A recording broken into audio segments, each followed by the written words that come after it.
Good evening, everyone.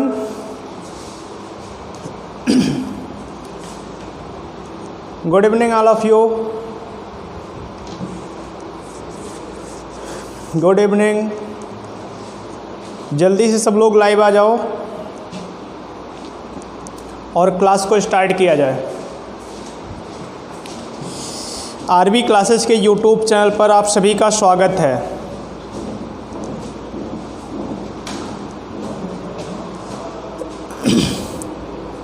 जितने भी नए लोग जुड़ रहे हो, आप सभी लोगों से मैं ये कहूँगा कि आप पॉलिटी के लेक्चर को, अभी भी आपके पास टाइम है, बहुत ज़्यादा नहीं हुआ है, तो जितने भी नए लोग जुड़े हो वो सभी लोग पुनः जो है चैप्टर 1 से, जो लेक्चर 1 है वो लेक्चर 1 से 2, 3 और आज हम पहुँचे हैं 34 तक। तो बहुत ज़्यादा टाइम नहीं हुआ। सैटरडे संडे ऑफ भी रहता है। 2 दिन में अगर आप कवर करोगे तो एक दिन में अगर 2 लेक्चर कवर करोगे तब भी 10 दिन में कवर हो जाएंगे। तो आप सभी लोग लेक्चर को कवर करो, जितने नए लोग जुड़े हो उनके लिए, और जो लोग पढ़ चुके हैं ऑलरेडी तो उसे रिपीट करते रहो। मैंने कई बार कहा है कि आप चीज़ों को बार बार पढ़ो, रिपीट करो उसे, और यदि आप रिपीट नहीं करोगे तो आप चीज़ों को भूल जाओगे। आप चीज़ों को भूल जाओगे, ये मेरी गारंटी है। आज हम संघीय कार्यपालिका को ख़त्म करने की कोशिश करेंगे, और आपको ही पता है कि हम लोग पढ़ रहे हैं भाग 5, और भाग 5 में मैंने बताया था कि 3 चीज़ें हैं। एक है संघीय कार्यपालिका, एक है संघीय विधायिका और तीसरा है संघीय न्यायपालिका। तो हम संघीय कार्यपालिका के अंतिम स्टेज पे पहुंच चुके हैं, उसे ख़त्म करने की तरफ हैं। तो हम लोग चलते हैं, आज स्टार्ट करेंगे। संघीय कार्यपालिका में हमने राष्ट्रपति पढ़ा, उपराष्ट्रपति पढ़ा, और आज हम पढ़ेंगे मंत्रिपरिषद और प्रधानमंत्री के बारे में। और फिर जैसे ही ख़त्म होगा महान्यायवादी, अटॉर्नी जनरल, तुरंत ही हमारी कार्यपालिका समाप्त होगी और हम विधायिका की तरफ जाएंगे, जो हमारा आर्टिकल 78, 79 और आर्टिकल 80 है, 80 है, जो हमारी संसद है, उसी को तो विधायिका कहते हैं। और जैसे ही विधायिका ख़त्म होगी देन हम पढ़ाएंगे न्यायपालिका, जो हमारी सुप्रीम कोर्ट, हाई कोर्ट है, हम उसके बारे में बात करेंगे। और जैसे ही हाई कोर्ट ख़त्म होगा तो हमारा भाग 5 कंप्लीट हो जाएगा, हमारा भाग 5 कंप्लीट हो जाएगा। लेकिन कल मैंने कुछ होमवर्क दिया था और लगभग लोगों का कमेंट भी आया था, लेकिन करेक्ट किसी का नहीं था। ठीक, करेक्ट किसी का नहीं था। हमने पूछा था प्रधानमंत्री का, राष्ट्रपति का और उपराष्ट्रपति का क्रम बताना था। क्रम 2 प्रकार से, एक पद के हिसाब से और दूसरा व्यक्ति के आधार पर। तो देख लो, ये चीज़ नोट कर लेना, लगभग माइनर गलती थी सब में। देखो, एक बात बता दे रहे हैं कि जो कार्यवाहक हुए थे उन्हें व्यक्ति के रूप में जोड़ा जाता है, परंतु पद के हिसाब से काल में उसे नहीं जोड़ा जाता है। इस बात को समझ लो। जैसे प्रधानमंत्री में गुलजारी लाल नंदा एक ऐसे प्रधानमंत्री हुए हैं जो केवल 2 बार कार्यवाहक ही बने हैं, नेहरू की मृत्यु के बाद और शास्त्री जी की मृत्यु के बाद। तो ये 2 बार प्रधानमंत्री बने हैं, लेकिन दोनों बार कार्यवाहक बने हैं। तो जब व्यक्ति जोड़ा जाता है तब उन्हें जोड़ा जाएगा, लेकिन पद के अनुसार उन्हें नहीं जोड़ा जाता है। ये सारी चीज़ें हैं जो 2 बार, जैसे अटल बिहारी वाजपेयी सबसे ज़्यादा बार प्रधानमंत्री बने हैं, 3 बार, तो जोड़ा उन्हें अगर व्यक्ति के तौर पर जाएगा तो केवल 1 बार जाएगा। ठीक, कार्यकाल सबसे ज़्यादा सब लिखाएंगे, सारे प्रधानमंत्री के बारे में पढ़ाएंगे, किसी को भी नहीं छोड़ेंगे, नेहरू से लेकर मोदी तक सब के बारे में आप पढ़ोगे, सारे प्रधानमंत्री हमारे जितने आज तक हुए हैं। तो देखो, हमने पूछा क्या क्या था। हमने पूछा था राष्ट्रपति के बारे में, उपराष्ट्रपति के बारे में,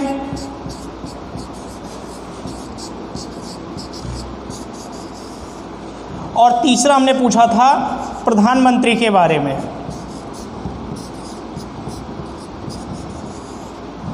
तो जिन्होंने कमेंट किया, प्रयास किया, उनका प्रयास बहुत अच्छा था, बस थोड़ी सी माइनर कमी थी।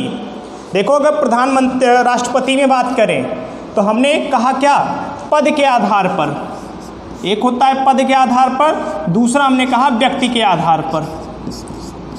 तो यदि पद की बात करें तो राष्ट्रपति जो प्रेजेंट टाइम में चल रहे हैं, रामनाथ कोविंद, पद के हिसाब से ये 15वें हैं। पद के हिसाब से कितने हैं, 15वें हैं, लेकिन व्यक्ति के आधार पर ये 14th हैं। व्यक्ति के आधार पर कितने हैं, 14 हैं। और ऐसे ही अगर हम उपराष्ट्रपति की बात करें तो सेम पद के नाम पर वो 15वें ही होंगे, लेकिन जब बात करेंगे व्यक्ति के आधार पर तो एक कम हो जाता है। और कम होने का कारण क्या होगा, यहाँ पे 14 थे और यहाँ पे 13 क्यों हुए हैं? देखो, राष्ट्रपति राजेंद्र प्रसाद जी थे जो 2 बार हुए थे, तो एक थे, तो एक कम हो गया यहाँ पे। लेकिन हमने बताया था उपराष्ट्रपति में 2 लोग ऐसे थे जो 2 बार बने थे, हामिद अंसारी और राधाकृष्णन। तो व्यक्ति के नाम पर एक ही जोड़े जाएंगे, तो यहाँ पर 15 से कितने हो गए, 13, यहाँ से 15 से 14। ये तो हो गई राष्ट्रपति और उपराष्ट्रपति की बात। और यदि हम प्रधानमंत्री की बात करें, तो पद के नाम पर प्रधानमंत्री होंगे 17, ठीक, और व्यक्ति के आधार पर हो जाएंगे 15। और यहाँ पर एक बात जानना, कार्यवाहक को नहीं जोड़ा जाएगा और हम गिनाएंगे। ये प्रधानमंत्री तो हम गिनाएंगे, आपको बात क्लियर है, प्रधानमंत्री में आपको गिनाएंगे एक एक करके। तो ये कल का क्वेश्चन था जिसका आंसर आया था। बहुत अच्छी बात है कि आपने प्रयास तो किया। कितने लोगों ने तो प्रयास ही नहीं किया, सोचा कि क्या मतलब है बताने का, पता तो है ही। तो अच्छी बात है। चलो, अच्छा, एक समस्या लोगों की और आ रही है, और वो है नोट्स को लेकर। मेरे पास 1-2 लोगों ने मैसेज किया और 1-2 लोगों ने कॉल भी किया। देखो, नोट्स के लिए हम पहले ही बताए हैं, ये बात को अच्छे से दिमाग में बैठा लो कि नोट्स हमेशा अपना बनाया हुआ ही काम आता है। अपना बनाया नोट्स दुनिया का सबसे बेस्ट नोट्स होता है, चाहे आपकी लैंग्वेज कितनी भी टूटी हो, कितनी भी फूटी हो। आप जिस भी भाषा में लिख सकते हो, उस भाषा में आप अपनी नोट्स बनाओ और उस नोट्स को पढ़ने की कोशिश करो। मेरा जो अनुभव रहा है वो मैं ये देखता हूँ कि जैसे मान लीजिए एग्जाम्पल में कि जो इंडिया का सबसे बेस्ट टीचर हो उसका नोट्स हो और ये मेरा ऐसे करके नोट्स हो और ये एकदम साफ़ सुथरा नोट्स हो, तो आपको ये नोट्स देखने में बहुत अच्छा लगेगा। लेकिन ये नोट्स जो आपने बनाया था, चाहे ये अच्छा था या नहीं था, ये नोट्स आपका लिखा हुआ था, आपकी भाषा में था। तो जब आप इस नोट्स को कभी उठाओगे पढ़ने के लिए, मान लीजिए आपने दोनों नोट्स को एक बार पढ़ लिया है और आपको रिवाइज करना है, तो यदि ये वाला नोट्स जो दूसरे के लैंग्वेज मिला था, अगर ये लगता है आपको रिवाइज करने में 1 घंटा, तो जो आपका लिखा हुआ नोट्स होगा उसको रिवाइज करने में लगेंगे केवल 20 से 25 मिनट। ऐसा क्यों होता है? ऐसा इसलिए होता है, आप ये चीज़ 10 बार पढ़े होंगे, लेकिन अगर आप वो चीज़ भूल गए होंगे तो आपको ये लगेगा कि अरे ये तो नई चीज़ है, शायद मैं इसे पढ़ना भूल गया था। लेकिन जब अपनी नोट्स होगी और उसमें भी सेम हाल होगा कि आप कोई चीज़ भूल गए होंगे, तो लेकिन आपके दिमाग में ये कभी नहीं आएगा कि जब मैंने खुद इस बात को लिखा है तो इसका मतलब है कि मैंने कभी ना कभी तो पढ़ा रहा होगा। अब प्रॉब्लम ये है कि आज के ही दिन में मुझे ये चीज़ नहीं याद आ रही थी। देखो, मेंटली आपको प्रिपेयर होना सबसे बड़ी ज़रूरत होती है। आप मेंटली तैयार रहो। इसमें आपने मेंटली तुरंत डिसाइड कर दिया कि किसी और का नोट्स था, शायद मैं उस पन्ने को पढ़ना भूल गया था, जबकि आपने पढ़ा था, लेकिन दूसरे का नोट्स था, इसीलिए आपको विश्वास नहीं था। लेकिन जब अपना नोट्स होता है, अपनी भाषा होती है, अपनी राइटिंग होती है, तो आपको ये फील होगा कि हाँ, हो सकता है कि मुझे इस टाइम पर ये याद नहीं है, लेकिन हाँ, मैंने पढ़ा था, मैंने अपने हाथों से लिखा है, तो इसका मतलब कि ये मैंने पढ़ा था, देखा था इसे। बस बात इतनी है कि प्रेजेंट टाइम में मुझे याद नहीं आया है। तो आप जिम्मेदारी अपने ऊपर तब ले लोगे। इसीलिए मैं बार बार कहता हूँ मुझे भी आज तक बहुत सारे नोट्स मिले हैं, तमाम कोचिंग से तमाम PDF मिलते हैं, लेकिन उन PDF की सही बताएं तो कोई वैल्यू नहीं होती है। वैल्यू होती है हमेशा अपने नोट्स की। और मैंने शुरुआत के 1-2 चैप्टर का नोट्स डाला भी था, सही बताए वो नोट्स मेरा लिखा हुआ नहीं था, आपके बीच से किसी का लिखा हुआ था। और मैंने 1-2 लोगों से पर्सनली कहा भी था नोट्स लिखने के लिए, लेकिन क्या प्रॉब्लम रही कि वो नोट्स नहीं लिख सका। मैं कोशिश कर रहा हूँ नोट्स लिखने की, बहुत टाइम जाता है नोट्स लिखने में और समय नहीं रहता है, बट मैं नोट्स लिख रहा हूँ। और बैच कंप्लीट होने से पहले, ठीक इतना तो समय लूँगा कि नोट्स आपको प्रॉपर पूरा मिल जाएगा पॉलिटी का, क्योंकि एक्स्ट्रा समय जाता है लगभग 2 घंटे 1 घंटे। ऐसे नहीं है कि मैं अपनी लैंग्वेज में कुछ भी लिख दिया, तो उसे सजाना पड़ता है नोट्स को, तो उसमें समय जाता है। तो नोट्स मैं दूंगा, ऐसे भी नहीं 4 पन्ना आज दे दूँ, 6 पन्ना कल दूँ, 10 पन्ना परसों दूँ, ऐसे भी करने से कोई मतलब नहीं है। तो आपको पूरा प्रॉपर नोट्स दूंगा, लेकिन आपको टाइम रखना होगा, धैर्य रखना होगा, पेशेंस रखना होगा। बात क्लियर है? तब तक यही कहूँगा, सभी से रिक्वेस्ट है कि आप अपना नोट्स अपनी भाषा में खुद बनाओ, किसी के भरोसे ना रहो। ये तो है नहीं कि आज मैंने जो लेक्चर दे दिया वो आपको कल नहीं मिलेगा। आज आप लेक्चर की तरह ले लो उसे, रफली तेज़ी के साथ लिख डालो, और कल आराम से, ये सैटरडे संडे छुट्टी होती है, 5 दिन आप क्लास करो, मंडे से फ्राइडे तक क्लास करो और उसे रफ में लिखते चलो, और सैटरडे संडे को 3 घंटे बैठ जाओ और उसे कंप्लीट कर दो। एक फेयर कॉपी में, एक अच्छी मोटी कॉपी में बना डालो उसे, और पूरे हफ्ते का एक बार में रिवाइज हो जाएगा। जहाँ नहीं समझ में आता है, 2 दिन का पूरा टाइम है, आप वीडियो को फिर से रिवाइज कर सकते हो, आपके पास तो पूरा वीडियो पड़ा हुआ है। तो आप खुद भी जिम्मेदार बनो, मेरे ही भरोसे सब कुछ ना रहो। बात समझ में आ रही है? सब कुछ मेरे भरोसे ना रहो। बाकी हम नोट्स देंगे, लेकिन जब मुझे देना होगा तो जिस हिसाब से मैं तैयार कर पाऊँगा, अपने टाइम के हिसाब से मैं नोट्स दे पाऊँगा। तो अभी भी आपसे कह रहे हैं कि नोट्स आप लोग अपना लिखो। मैं भी पहले नहीं लिख रहा था, लेकिन अब लिख रहा हूँ।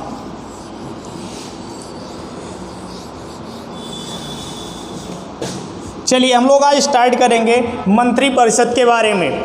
और कल हमने आर्टिकल 73 को ख़त्म किया था, आर्टिकल 73 को ख़त्म किया था। और आर्टिकल 73 में हमने बताया कि संघ कार्यपालिका का विस्तार किया जाएगा, राष्ट्रपति की सुविधाओं के लिए, उसकी मदद करने के लिए एक नया विभाग बनाया जाएगा, और वही कहलाएगा क्या? मंत्रिपरिषद कहलाएगा। वही क्या कहलाएगा? मंत्रिपरिषद कहलाएगा। और इसी मंत्रिपरिषद का जो चीफ होता है, जो प्रधान होता है, वही क्या कहलाता है? वही कहलाता है प्रधानमंत्री।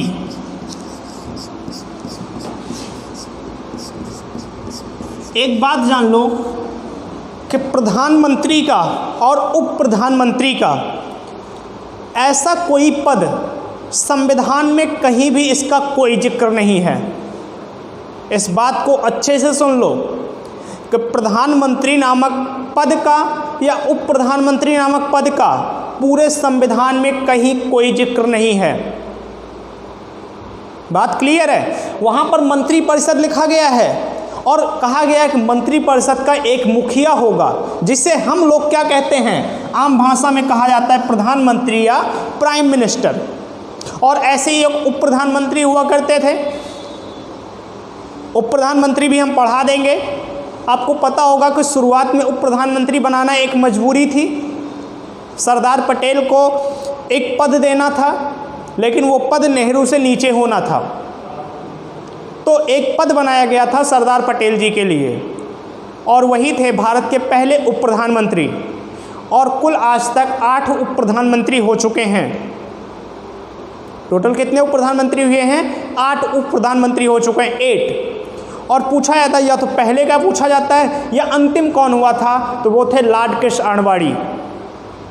लाल कृष्ण आडवाणी भारत के अंतिम उप प्रधानमंत्री रह चुके हैं। उसके बाद उप प्रधानमंत्री पद नहीं बनाया गया है। यह क्वेश्चन पूछा था उप प्रधानमंत्री से कि सर्वाधिक बार कौन बनाया गया था, तो उनका नाम था देवीलाल, जो 2 बार बनाए गए थे।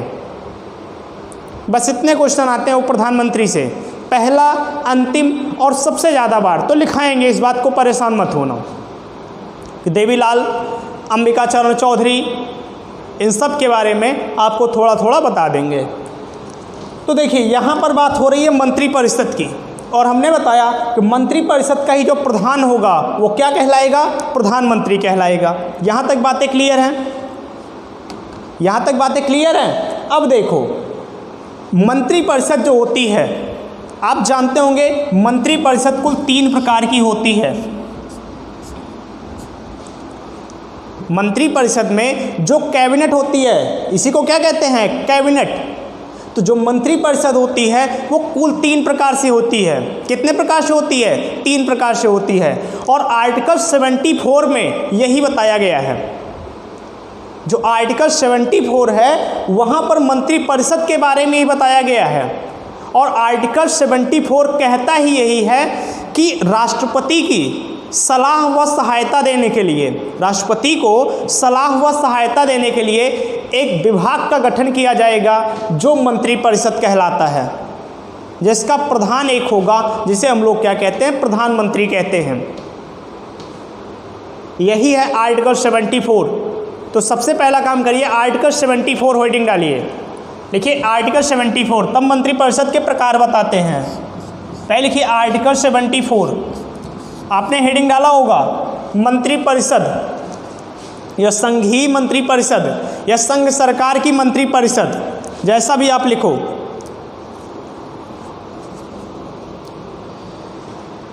लिखिएगा, सॉरी आर्टिकल 73 नहीं 74 है, आप लिखिए आर्टिकल 74 और इसमें लिखिए राष्ट्रपति की सलाह, या राष्ट्रपति को सलाह तथा उसके कार्यों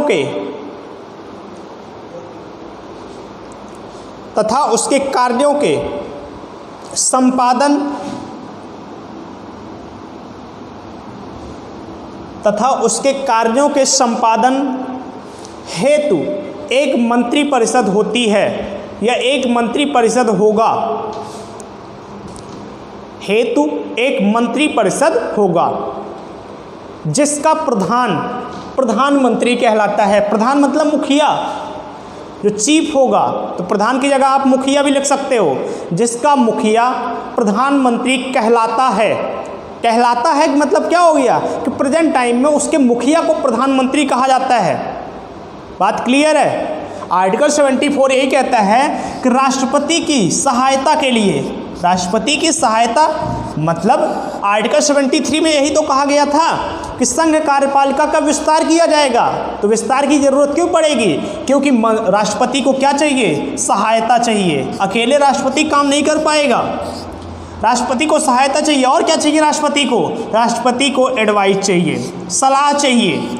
और इन दोनों कार्यों के लिए ही एक नया विभाग बनाया गया, जिसे ही क्या कहा गया?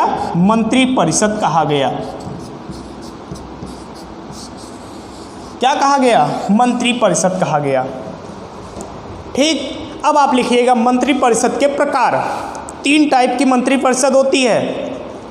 या लिखोगे काउंसिल ऑफ मिनिस्टर, या इसी को कहते हैं हिंदी में मंत्रिपरिषद। मंत्रिपरिषद के प्रकार, और आपको पता होगा कि मंत्री 3 प्रकार के होते हैं। मंत्री 3 प्रकार के होते हैं। एक होते हैं कैबिनेट मिनिस्टर। पहला लिखिएगा कैबिनेट मिनिस्टर।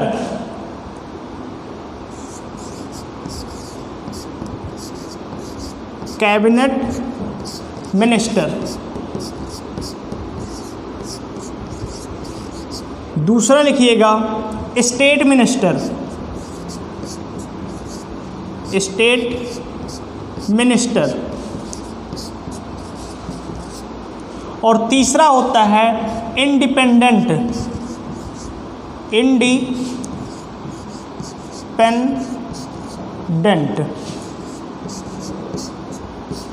मिनिस्टर। हिंदी आप सबको पता होगी। पहला होता है कैबिनेट मिनिस्टर, मतलब जो केंद्र सरकार के मंत्री होते हैं, केंद्रीय मंत्री। ठीक, दूसरा जो राज्य स्तर के मंत्री होते हैं और इसे जो इंडिपेंडेंट मिनिस्टर लिखा होता है उसको कहते हैं स्वतंत्र प्रभार। क्या कहते हैं? स्वतंत्र प्रभार मंत्रालय कहते हैं, स्वतंत्र प्रभार मंत्री कहते हैं।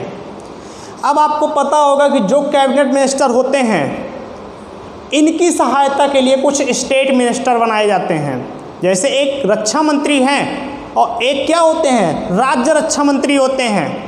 और अगर ज़रूरत पड़ी तो उसका एक स्वतंत्र प्रभार भी दे दिया जाता है कि वो स्वतंत्र होगा सरकार से, केंद्र सरकार से भी और स्टेट गवर्नमेंट से भी। उससे एक स्वतंत्र मंत्रालय होगा उसके पास, उसी को कहते हैं इंडिपेंडेंट मिनिस्टर। ठीक। एक किचन कैबिनेट बनाई गई थी, याद होगा आपको किचन कैबिनेट, तो वो इंदिरा गांधी के समय में बनाई गई थी, संजय गांधी ने बनवाई थी। ठीक। तो वो कुछ एक अलग मामला था, क्या कहते हैं, किचन कैबिनेट का। वो तो अगर कभी बात करते हैं इंदिरा गांधी की इमरजेंसी की, संजय गांधी की नीतियों की, तो वहाँ पर एक नया शब्द आपको सुनने को मिलेगा और उसे कहते हैं किचन कैबिनेट। किचन मतलब जहाँ पे चोरी छुपे जो मीटिंग होती थी मंत्रियों की, तो वो कराते थे कौन? संजय गांधी। वो कौन कराते थे? संजय गांधी कराते थे, इंदिरा गांधी जी के पुत्र जी। देखो ये 3 मंत्रालय हो गया, 3 मंत्री प्रकार के हो गए। अब एक बात जानो, सवाल ये उठता है कि कितने मंत्री हो सकते हैं। सवाल ये उठता है कि मंत्री टोटल कितने हो सकते हैं। तो देखो हुआ क्या था, ये तो संविधान में लिख दिया गया कि आर्टिकल 74 के तहत, आर्टिकल 74 के तहत क्या किया गया कि मंत्रालय बना दिया गया, मंत्रिपरिषद बना दिया गया। लेकिन देखा ये गया कि नेता लोग जब मर्जी, जैसे मर्जी मंत्रालय को बढ़ाते जाते थे, जिसमें उनका लाभ समझ में आता था। एग्जाम्पल में हुआ कि जैसे कोई सांसद है, उसे मंत्री बनाना है, उसे मंत्री बनाना है, और देखा गया कि कोई मंत्रालय खाली ही नहीं है, प्रेजेंट टाइम में कोई मंत्रालय नहीं खाली है, लेकिन मंत्री बनाना है। वो गृह मंत्री जो हैं उनके साले साहब हैं, उनके कोई रिश्तेदार हैं, दोस्त हैं, उन्हें मंत्रालय देना है। तो अब दिक्कत ये थी कोई मंत्रालय खाली ही नहीं था, उन्हें दिया क्या जाए। तो हुआ क्या, होता क्या था, जैसे एग्जाम्पल बताएं आपको, एक मंत्रालय होता है कपड़ा मंत्रालय। एक मंत्रालय था कपड़ा मंत्रालय, और कपड़ा मंत्रालय का जो मंत्री था वो ए था, कपड़ा मंत्रालय का मंत्री ए था। लेकिन अब किया क्या गया, मंत्री बनाना था किसी को, तो किया क्या गया, कपड़ा में भी आप जानते होंगे 2 प्रकार के कपड़े होते हैं, एक कॉटन होता है, एक सूती होता है, और एक टेरिकॉट होता है। तो किया क्या जाने लगा, नेता लोग कितने कलाकार थे, वो कर दिए क्या, सूती कपड़ा मंत्री। कपड़े में भी 2 प्रकार कर दिए, एक कर दिए सूती कपड़ा मंत्री और एक कर दिए टेरिकॉट कपड़ा मंत्री। अब हुआ क्या इसके तहत कि जितने मन करे मंत्रियों की संख्या बढ़ाते जाते थे। जैसे एक बना दिए नदी मंत्रालय, और दूसरा बना दिए नहर मंत्रालय, तीसरा बना दिए कुआं मंत्रालय। तो मंत्रियों की संख्या बढ़ती जाती थी। तो यह चीज़ लोगों को समझ में आई और इसे रोक लगाया गया। इसे रोक लगाया गया 91वें संविधान संशोधन 2003 के द्वारा। 91वां संविधान संशोधन 2003, आप हेडिंग डालिएगा, हेडिंग डालिए 91वां संविधान संशोधन 2003।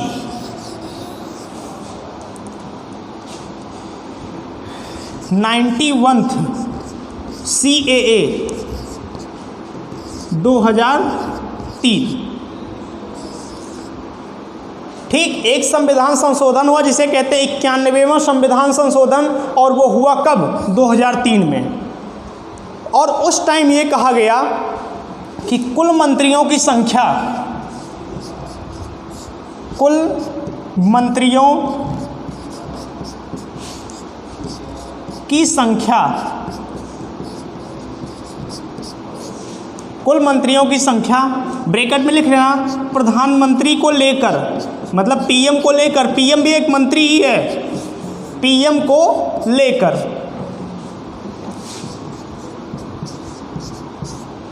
कुल मंत्रियों की संख्या प्रधानमंत्री को लेकर लोकसभा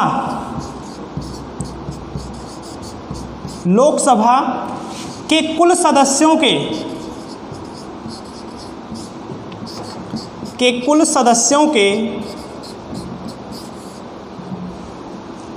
15% से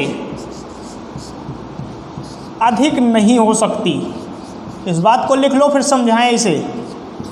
अधिक नहीं हो सकती। एक संशोधन हुआ था, बहुत इम्पॉर्टेंट संविधान संशोधन था, जो हुआ था वर्ष 2003 में, और उसे ही कहा जाता है 91वां संविधान संशोधन। और ये किया क्यों गया? मंत्रियों की संख्या को लिमिटेड करने के लिए, रोक लगाने के लिए। कि मंत्रियों की संख्या एक निश्चित की जाती है, और वो निश्चित किस आधार पे की गई? तो कहा गया कि लोकसभा में जो कुल सदस्य हैं, लोकसभा में कुल जो सदस्य हैं, लोकसभा में कुल जो सीटें हैं, तो अब देखिए आपको कहा क्या गया है? कहा गया लोकसभा के कुल सदस्य, और लोकसभा में कुल सदस्य कितने हैं? 545 हैं। और 545 के 15%, तो इसी का 15% निकाल लो। आप सबको पता होगा निकालना। चलो निकालो। इस जीरो को हटाते हैं हम दोनों को, और यहाँ पे लगा देते हैं दशमलव। यहाँ पे हम दशमलव लगा दिए, गुणा करिए। 15 × 5 = 75 का 5 हुआ, 15 × 4 = 60, 7 × 67 हुआ, 7 हुआ, 6 बचा, 15 × 5 = 75 और 6 × 81। तो आता क्या है? 81.75 आया। तो 81.75 का यहाँ पे 75 में नहीं होगा, इसे मान लिया गया लगभग कितना? 82 मान लिया गया। इसे कितना मान लिया गया? लगभग 82 मान लिया गया। और ये लिख दिया गया कि 15% अर्थात 82 मंत्रियों से ज़्यादा कोई मंत्री नहीं बनाए जा सकते किसी भी कंडीशन पर। इस बात को सुन लो। ये कहा गया 91वें संविधान संशोधन 2003 द्वारा ये कहा गया कि प्रेजेंट टाइम में लोकसभा की जितनी सीटें हैं उसका 15%, और मैंने निकाला कि 545 कुल सीटें हैं। कुल सीटें कितनी हैं? 545 हैं। और 545 का जब मैंने 15% निकाला तो लगभग 82 आया, 81-82 के बीच में आया।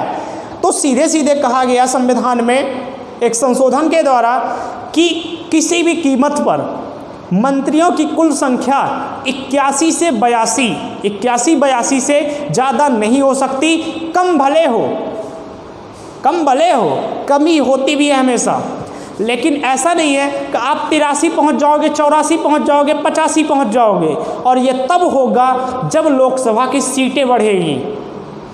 उससे पहले लोकसभा की सीटें कब बढ़ेंगी? जब जनसंख्या बढ़ेगा, जब क्षेत्रफल बढ़ेगा। वैसे क्षेत्रफल जरूरी नहीं है, जनसंख्या ऑलरेडी बढ़ रही है, क्षेत्रफल तो कम हो रहा है। तो जब जनसंख्या बढ़ेगी तो लोकसभा सीटें बढ़ेगी, और यदि लोकसभा सीट बढ़ती है तभी मंत्रियों की संख्या बढ़ेगी। तो ये कह दिया गया 91वें संविधान संशोधन 2003 द्वारा। बात यहाँ तक क्लियर है? ये बात समझ में आई है? ये बात समझ में आई है या नहीं, या फिर से बताएं?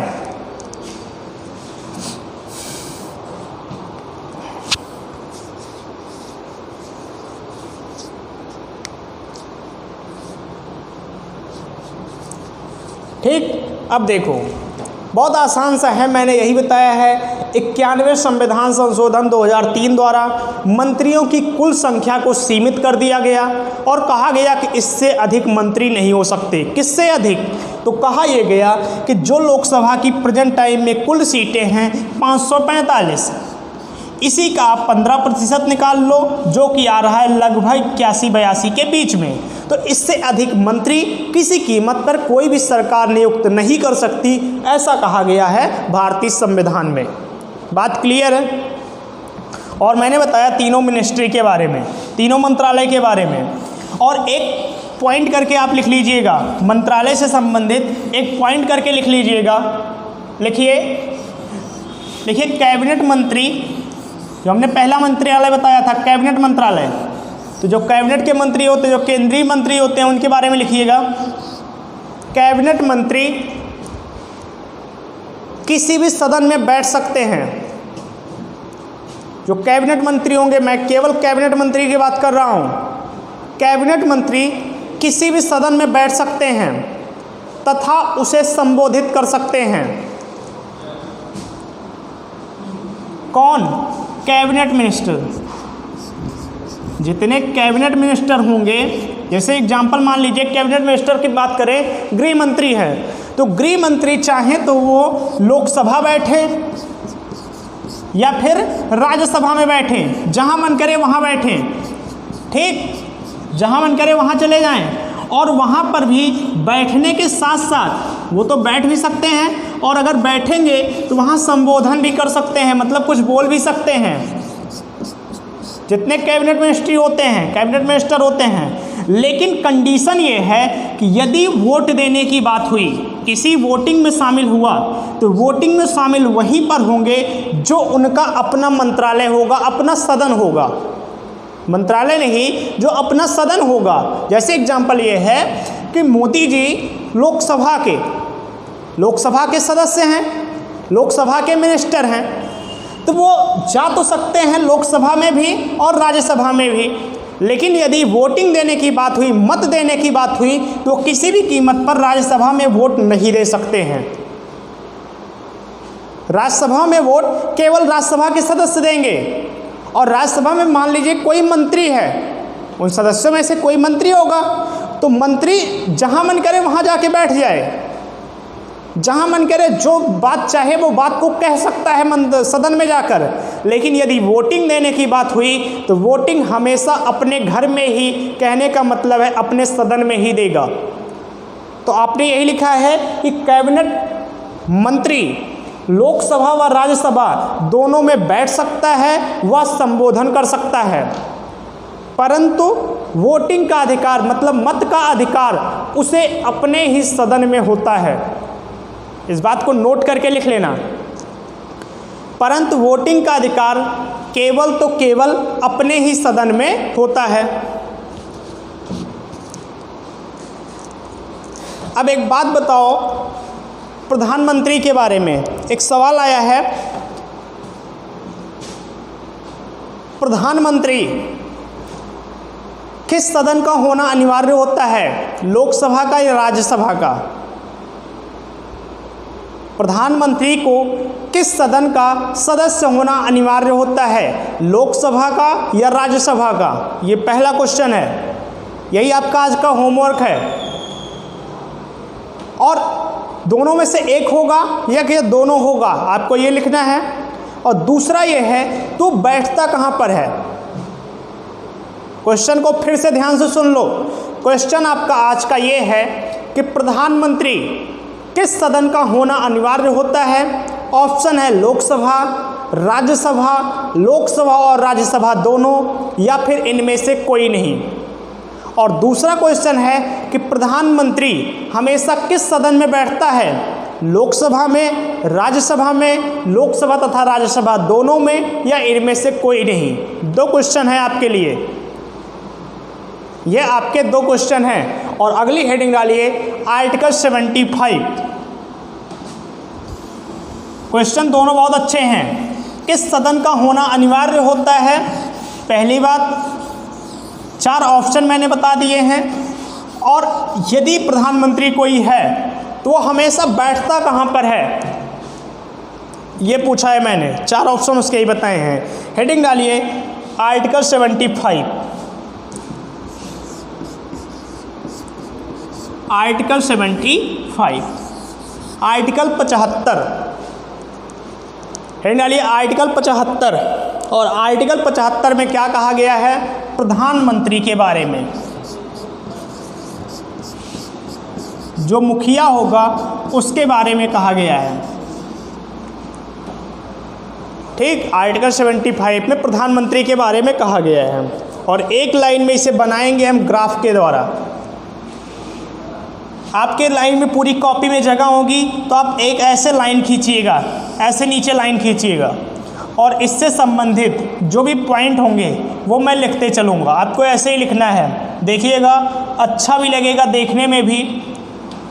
सबसे पहली बात आती है नियुक्ति के बारे में। नियुक्ति कौन करता है? हटा कौन सकता है, हटाना हुआ यदि, और एक बात होती है शपथ। तो इन तीनों का एक ही आंसर होगा और वो होगा क्या, राष्ट्रपति। तीनों का क्या आंसर होगा, राष्ट्रपति होगा। प्रधानमंत्री की नियुक्ति हमेशा राष्ट्रपति करता है, प्रधानमंत्री को हटाने का अधिकार राष्ट्रपति को होता है, और प्रधानमंत्री शपथ लेता है तो राष्ट्रपति के समक्ष लेता है। ये 3 पॉइंट पूछे जाते हैं। ठीक, अगली बात आती है कि प्रधानमंत्री का कार्यकाल कितना होता है। मैंने बात किया अपॉइंटमेंट की तो राष्ट्रपति, प्रेसिडेंट, रिमूव करने की बात हुई, हटाने की बात हुई तो प्रेसिडेंट, शपथ, शपथ को इंग्लिश में कहते हैं ओथ, OATH, इसी को कहते हैं शपथ लेना। तो किसके समक्ष शपथ लेता है, तो राष्ट्रपति के समक्ष। और जो टेन्योर होता है, टाइम पीरियड होता है, कार्यकाल होता है, वो कितना होता है, 5 वर्ष होता है। वो कितना होता है कार्यकाल, तो 5 वर्ष होता है। लेकिन आप नोट में एक पॉइंट लिख लीजिएगा, लिखिए नोट में, नोट में एक पॉइंट लिखिए, लिखिए आपातकाल की स्थिति में, आपातकाल की स्थिति में 1 वर्ष बढ़ाया जा सकता है। आपातकाल की स्थिति में 1 वर्ष बढ़ाया जा सकता है, और हुआ भी है। जब इमरजेंसी लगी थी देश में इंदिरा गांधी के काल में, तो इंदिरा गांधी ने बढ़वाया था, तो वही एक बार इमरजेंसी भी लगी है। ठीक, तो क्या लिखा आपने, कार्यकाल 5 वर्ष और 1 वर्ष की स्थिति में बढ़ाया भी जा सकता है आपातकाल की स्थिति में। ठीक, अगली भी देखिए, शपथ हो गया, नियुक्ति हो गई, हटाना हो गया, कार्यकाल हो गई प्रधानमंत्री की, और क्या बचता है, उम्र बताइए। उम्र क्या होती है प्रधानमंत्री की, इसी के नीचे आपको लिखना है ऐसे लाइन करके, लाइन को बढ़ा के लिखिएगा, तो एक ही लाइन में सब कुछ कंप्लीट हो जाएगा प्रधानमंत्री से, एक पेज में पूरा आ जाएगा प्रधानमंत्री।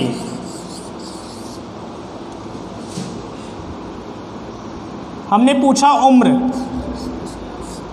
उम्र में 2 चीज़ें आती हैं, एक तो पूछा जाता है मिनिमम एज क्या होनी चाहिए और एक मैक्सिमम एज क्या होनी चाहिए। मिनिमम क्या होनी चाहिए और मैक्सिमम क्या होनी चाहिए। अब आप बताओ, मुझे बताना पड़ेगा जो हमने होमवर्क दिया था, लेकिन एक क्वेश्चन यहाँ से हम बता देंगे, पहला वाला, क्योंकि बिना उसको बताए ये चीज़ बता ही नहीं पाएंगे। लेकिन दूसरा क्वेश्चन आपके लिए तब भी रहेगा होमवर्क। मैंने पहला क्वेश्चन ये पूछा था कि प्रधानमंत्री किस सदन से आता है, तो ये जान लो कि प्रधानमंत्री लोकसभा से भी आ सकता है और राज्यसभा से भी आ सकता है, दोनों से आएगा।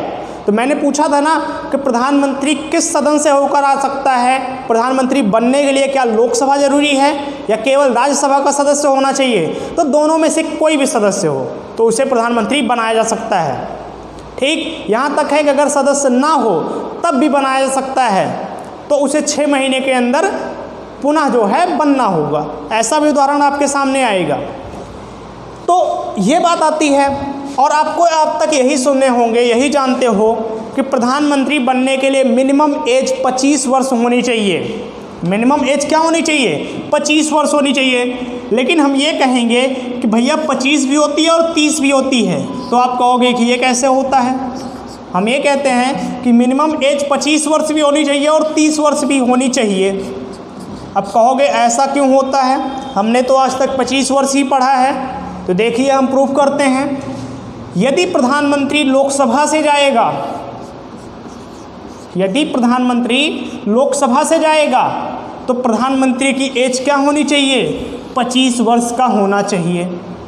और यदि प्रधानमंत्री राज्यसभा से चुना जाता है, वो किसका सदस्य हो, राज्यसभा का सदस्य हो, तो आपको ही पता होगा कि राज्यसभा की सीट, अगर कोई राज्यसभा का कैंडिडेट होगा तो उसकी एज 30 वर्ष होगी। इस बात को तैयार हो मानने को कि नहीं। तो मिनिमम एज 2 निकली। यदि प्रधानमंत्री आता है लोकसभा से तो मिनिमम एज 25 वर्ष होगी, और यदि प्रधानमंत्री आता है राज्यसभा से तो उसकी मिनिमम एज क्या होनी चाहिए? 30 वर्ष होनी चाहिए। ये दोनों बात समझ में आई है। और अगर हम आपको उदाहरण बताएं, आप कहोगे ऐसा नहीं होता है, तो भैया हो 3-4 प्रधानमंत्री हुए हैं। सबसे पहला इंदिरा गांधी हुई, HD देवगौड़ा, मनमोहन सिंह, ये सब उदाहरण हैं। मनमोहन सिंह, ये इंदिरा गांधी दूसरी बार PM बनी थी, ठीक। HD देवगौड़ा हो गए, मनमोहन सिंह हो गए, ये सब ऐसे प्रधानमंत्री के उदाहरण हैं जो कहाँ से आए हैं? सीधे राज्यसभा से आए हैं। सीधे कहाँ से आए हैं? राज्यसभा से आए हैं। तो ये जान लो कि प्रधानमंत्री किसी भी सदन से आ सकता है, लोकसभा से भी आ सकता है, राज्यसभा से भी आ सकता है। लोकसभा से आएगा तो मिनिमम एज 25 वर्ष होनी चाहिए, और राज्यसभा से आएगा तो मिनिमम एज 30 वर्ष होनी चाहिए। और यदि हम मैक्सिमम एज की बात करें, तो आपको ही पता है कि कोई लिमिट नहीं है। अगर हम मैक्सिमम की बात करें तो इसके लिए कोई लिमिट नहीं है, आप सबको पता होगा। तो आप चाहे जितने एज के हों, नो लिमिट लिख लेना, कोई लिमिट नहीं है। मैक्सिमम एज पर कोई लिमिट नहीं है। यहाँ तक बातें क्लियर हुई हैं? बताओ, यहाँ तक बातें क्लियर हुई हैं? और अगला पॉइंट लिखिएगा, इसके नीचे लिखिएगा पुनः निर्वाचन। क्या प्रधानमंत्री का पुनः निर्वाचन होता है? तो लिखिएगा हाँ। उदाहरण भी बहुत सारे हैं। प्रेजेंट टाइम में है कि प्रधानमंत्री मोदी जी दूसरी बार प्रधानमंत्री बने हैं।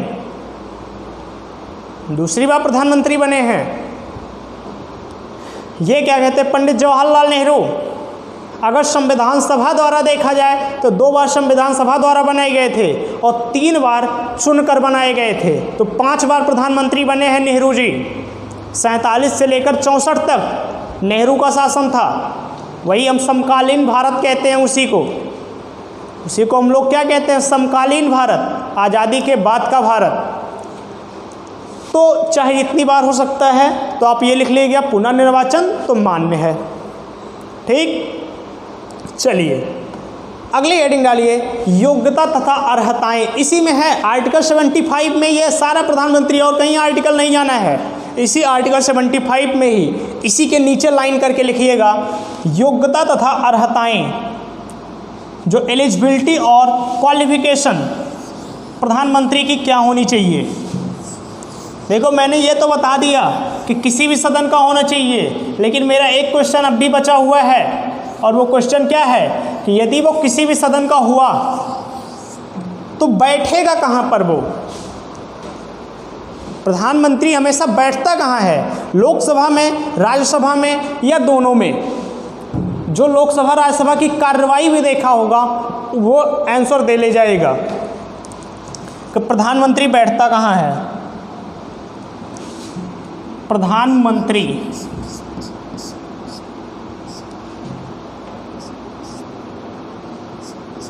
ठीक, क्या लिख रहे हो आप? इसी में हमने बताया था, इसी लाइन में लिखिएगा क्या? योग्यता व अर्हताएं। देखिए, कुछ बहुत सिंपल चीज़ें होती हैं, सब में आती हैं, आप सबको पता है। पहला लाइन लिखा होता है कि वह भारत का नागरिक होना चाहिए, सबको पता होगा। वो पागल या दिवालिया ना हो, ये भी सबको पता होगा। और तीसरी बात आती है उम्र की। तीसरी बात किसकी आती है? उम्र की आती है। तो मैंने उम्र बता दिया है कि यदि लोकसभा से आएगा तो 25 वर्ष, और राज्यसभा में आता है तो 30 वर्ष। लेकिन यदि लोकसभा और राज्यसभा नहीं लिखा गया है और आपसे पूछा गया है कि प्रधानमंत्री बनने की मिनिमम एज क्या होती है, देखो इस बात को समझ लेना, नहीं बाद में क्वेश्चन गलत करो। ऑप्शन होगा 25, 30, 35 और 40। तब आप हमेशा किसके साथ जाओगे? 25, क्योंकि होता दोनों है, लेकिन मिनिमम इसमें से कौन है? तो 25 है। सबसे कम कौन है? 25 है। तो आप ये मत चले जाना 30 के साथ चले जाना और कह देना सर आपने बताया था। लेकिन मान लो ऑप्शन ये बन जाए, हम इसके लिए बता रहे हैं, जब हम टेस्ट कराएंगे तो यह क्वेश्चन जरूर देंगे। अब बताओ मिनिमम एज क्या होगी? अब इसका मतलब है कि एग्जामिनर आपसे जानना चाहता है कि क्या प्रधानमंत्री लोकसभा से तो नहीं आ रहा, क्योंकि लोकसभा से आया होता तो 25 वर्ष होता, और यहाँ लोकसभा की सवाल ही नहीं, क्योंकि इसमें 25 नहीं लिखा है। तो अब इसका मतलब है कि वो कहीं और से भी आ सकता है, हो सकता है। तो आप क्या जानोगे? अब इसके लिए आपको जानना होगा कि हाँ भैया, प्रधानमंत्री राज्यसभा से भी चुने जाते हैं, और यदि राज्यसभा से चुने जाते हैं तो राज्यसभा में आप अच्छे से जानते हो कि इनकी न्यूनतम उम्र कितनी होनी चाहिए, तो 30 वर्ष होनी चाहिए। अभी यहीं अगर ऑप्शन में हमने लिखा होता इनमें से कोई नहीं, आप अपने दोस्तों से भी पूछोगे यही क्वेश्चन देकर, आप अपने दोस्तों में चेक कर सकते हो। आप एक क्वेश्चन बनाना, लिखना क्या कि प्रधानमंत्री बनने के लिए न्यूनतम आयु अनिवार्य है, और ऑप्शन बनाना 20 वर्ष, 30 वर्ष, 35 वर्ष और इनमें से कोई नहीं। मेरी गारंटी है कि 98% लोग जो नहीं पढ़े होंगे वो जाएंगे इनमें से कोई नहीं की तरफ, जबकि आंसर क्या होगा? तो आंसर 30 वर्ष होगा। आपको सुन के थोड़ा अजीब भले लगे, पहली बार अगर सुन रहे होंगे, लेकिन आंसर इसका क्या होगा? 30 वर्ष होगा। आप अपने दोस्तों से इन सब से पूछ भी सकते हो। तो ये सब बातें हमने कर ली हैं योग्यता में। देखो, एक योग्यता और ज़रूरी होती है, वही आपको लिखना है। आप योग्यता में एक चीज़ जानो, प्रधानमंत्री बनने के लिए ये कहा जाता है उसे दोनों सदनों में से पहला पॉइंट लिखिएगा, योग्यता और अर्हताएं में एक पॉइंट लिखिएगा, एक ही लिखना है कि प्रधानमंत्री को दोनों सदनों में से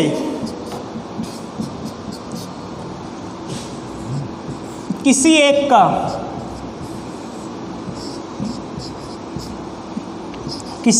का सदस्य होना अनिवार्य होता है।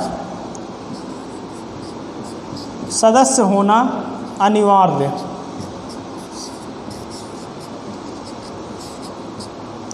सदस्य होना अनिवार्य होता है।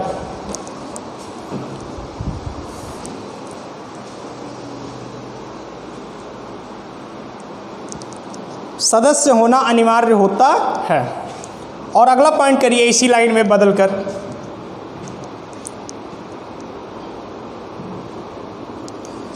दूसरा पॉइंट लिखिएगा यदि किसी भी सदन का सदस्य ना हो, यदि किसी भी सदन का सदस्य ना हो, यदि कहीं का भी सदस्य ना हो तो उसे 6 माह के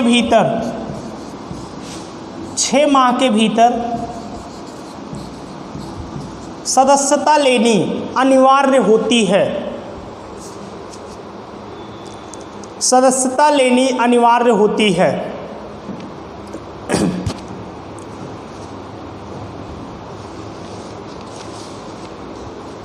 देखो, यही कहा गया है इसमें अर्हताएं योग्यताएं में ये कहा गया, पहली बात तो कह दी गई कि भैया अगर आपको प्रधानमंत्री बनना है तो आप लोकसभा या राज्यसभा किसी में से एक सदस्य होने चाहिए, तो ये तो कह दिया गया। लेकिन एग्जाम्पल ये मान लो कि जैसे जो प्रधानमंत्री पद का हकदार था, मान लीजिए जैसे मोदी जी हैं, और मोदी जी ने चुनाव लड़ा होता और वो चुनाव हार गए होते, लेकिन उसके बाद भी उन्हें प्रधानमंत्री बनाना था, तो पहला नियम क्या कहता है कि उसे किसी सदन का सदस्य होना चाहिए, जबकि वो चुनाव नहीं जीते हैं। जब चुनाव नहीं जीते हैं तो वो प्रधानमंत्री नहीं बन सकते। तो लेकिन फिर क्या किया गया, कुछ दिमाग लगाया गया, और दिमाग ये लगा, कहा गया कि अगर सदस्य नहीं है वो व्यक्ति, तो भी उसे प्रधानमंत्री बना दिया जाएगा। लेकिन कंडीशन लगा दी गई कि 6 माह के भीतर उसे किसी भी प्रकार से, चाहे मनोनीत करके या फिर चुनाव जीतकर, उसे किसी भी प्रकार से 6 महीने के भीतर अपनी सदस्यता लेना अनिवार्य होगा। और यदि ऐसा नहीं कर पाता है तो लोकसभा या सरकार भंग कर दी जाएगी राष्ट्रपति के द्वारा। बात क्लियर है ये? देखिए अगला पॉइंट डालिए, यही है हमारा आर्टिकल 75। और अगली हेडिंग डालिए, प्रधानमंत्री के कार्य तथा अधिकार। प्रधानमंत्री के कार्य तथा अधिकार, और कार्य अधिकार लिख लीजिए, और कल प्रधानमंत्री समाप्त हो जाएगा। आज कार्य और अधिकार लिख लीजिए, प्रधानमंत्री के कार्य तथा अधिकार।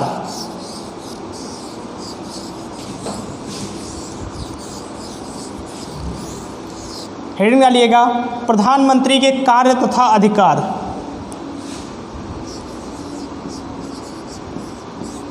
कार्य व अधिकार।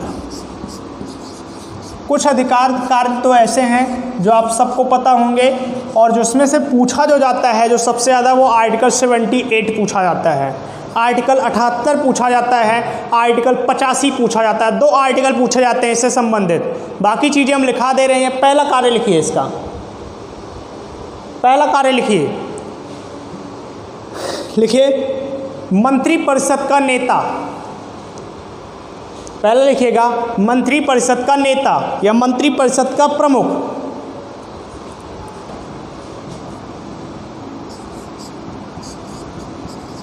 मंत्रिपरिषद का प्रमुख, पहला कार्य। दूसरा लिखिएगा मंत्रिपरिषद का गठन।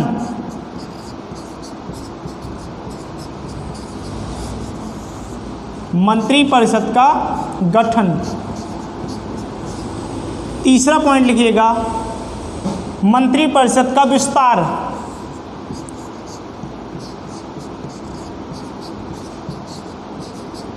मंत्रिपरिषद का विस्तार भी कौन करता है? राष्ट्रपति करता है, गठन करता है, बनाता है। चौथा लिखिएगा नीति आयोग का अध्यक्ष। नीति आयोग का पदेन अध्यक्ष। वही नीति आयोग है जो पहले क्या हुआ करती थी? योजना आयोग। पदेन अध्यक्ष, ये लिखो।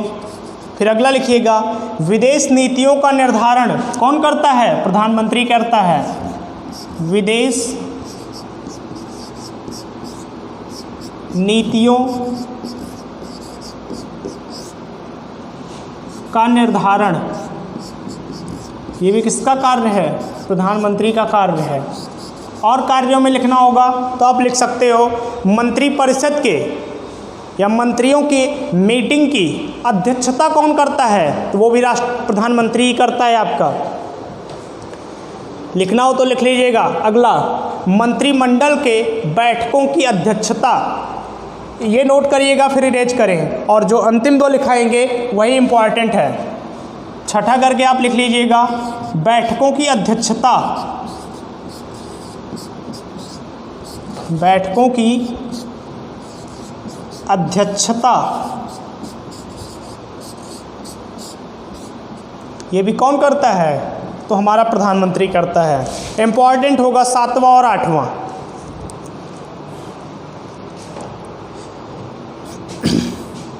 दो कार्य भी बचे हैं, ये आप नोट डाउन करिए जल्दी से, इसे इरेज करें।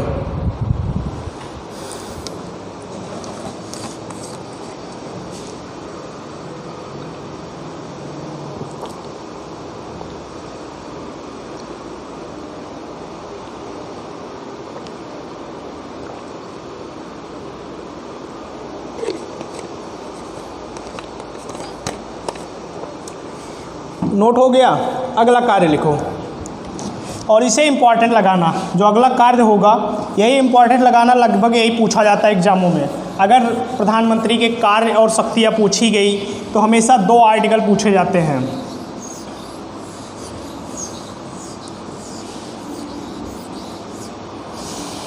और यही लगाना इम्पॉर्टेंट। जो हमारा क्या होगा? 7वां कार्य होगा। लिखिएगा आर्टिकल 78 के तहत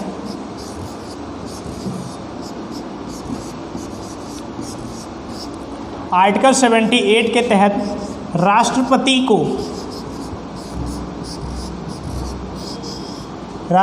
को 2 कार्य देता है। प्रधानमंत्री 2 कार्य करता है। पहली बात, लोकसभा के क्रियाकलापों की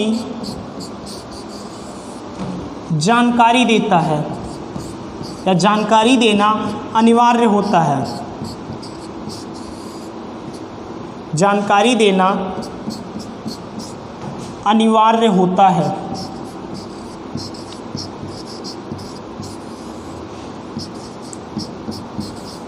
ये आर्टिकल सीधे सीधे पूछा जाता है। ठीक, आर्टिकल 78, आर्टिकल 78 के तहत, आर्टिकल 78 के तहत क्या कहता है कि प्रधानमंत्री राष्ट्रपति को जो भी लोकसभा में कोई कार्यवाही होगी, लोकसभा मतलब संसद में, और उसका प्रमुख कौन है, तो देश का राष्ट्रपति है, तो राष्ट्रपति को क्या उसकी जानकारी होनी चाहिए कि लोकसभा में हो क्या रहा है। और वो जानकारी देगा कौन, तो वो देगा देश का प्रधानमंत्री देगा। किस आर्टिकल के तहत, तो आर्टिकल 78 के तहत प्रधानमंत्री मजबूर होता है कि वो जो है राष्ट्रपति को लोकसभा की कार्यों की जानकारी देगा, जितने भी क्रियाकलाप होंगे लोकसभा में। और दूसरा चीज़ लिखिएगा प्रशासनिक कार्यों की, दूसरा लिखिएगा प्रशासनिक कार्यों के क्रियाकलापों की जानकारी देना। दूसरा, राष्ट्रपति को, ये पहला हो गया लोकसभा की कार्रवाई की देना है, और दूसरा लिखिएगा प्रशासनिक कार्यों की, जो भी प्रशासनिक कार्य हैं पूरे देश में, प्रशासनिक कार्यों के क्रियाकलापों की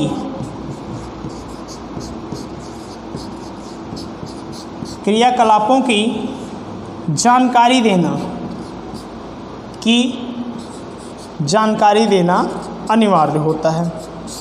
जानकारी देना ये भी करता है प्रधानमंत्री किसे, राष्ट्रपति को, किसके तहत, तो आर्टिकल 78 के तहत। और अगला लिखिएगा लास्ट कार्य, जो कि मैंने पहले भी बताया था, याद होगा हमने आर्टिकल 85 पढ़ाया था जब मैंने सत्र पढ़ाया था, सेशन पढ़ाया था। जिसे ध्यान होगा तो वो पेज को पलटना, और आर्टिकल 85 में मैंने क्या लिखा था याद करो।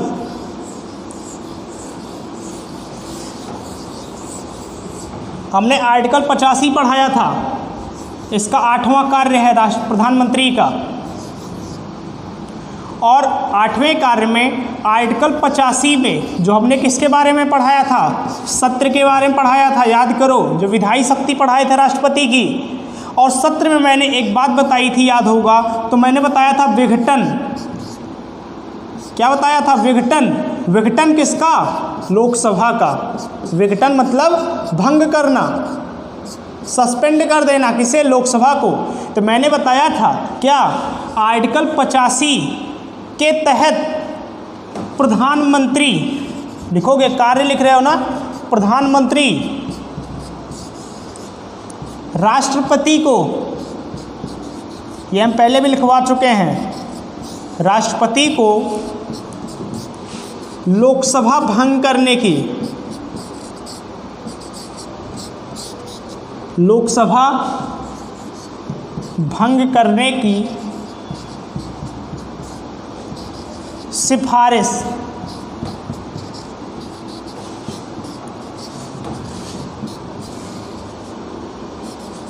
कर सकता है। ये है पूरा प्रधानमंत्री के कार्य हुए, प्रधानमंत्री की शक्तियाँ हुई, प्रधानमंत्री क्या क्या कर सकता है, और प्रधानमंत्री से संबंधित जो आर्टिकल 75 था और मंत्रिपरिषद था आर्टिकल 74 में, तो हमने 74 पढ़ा, 75 पढ़ा और 78 पढ़ा। अभी हमारा बीच में बच रहा है 76 और 77। तो यहाँ पर हम पढ़ेंगे महान्यायवादी को, जो अटॉर्नी जनरल होगा, और अटॉर्नी जनरल को जैसे ही समाप्त करेंगे तो हमारा संघीय कार्यपालिका समाप्त हो जाएगा। और फिर हम 79 में पढ़ेंगे संसद के बारे में, जो कि हमारी क्या होगी, संघीय विधायिका होगी। लेकिन प्रधानमंत्री में अभी तक जो टोटल प्रधानमंत्री हुए हैं, इनसे संबंधित कुछ वन लाइनर क्वेश्चन पूछे जाते हैं, सबसे ज़्यादा सबसे कम, ये सब टाइप के, तो वो अभी प्रधानमंत्री में लिखवाना है। तो वो लिस्ट लिखवाएंगे प्रधानमंत्रियों वाली। जवाहरलाल नेहरू 47 से 50 तक थे, 50 से 52 तक थे, तो ये 5 साल संविधान सभा ने बनाया था। और 52 के बाद पहली बार आम चुनाव हुआ था। और उसके बाद नेहरू 52 से 57 तक, 57 से 62 तक और 62 से 64 जब पहुंचते हैं तो 64 में नेहरू जी की मृत्यु हो जाती है। हम सारे प्रधानमंत्री को ऐसे पढ़ा देंगे 2019 तक, 2020 तक लाएंगे।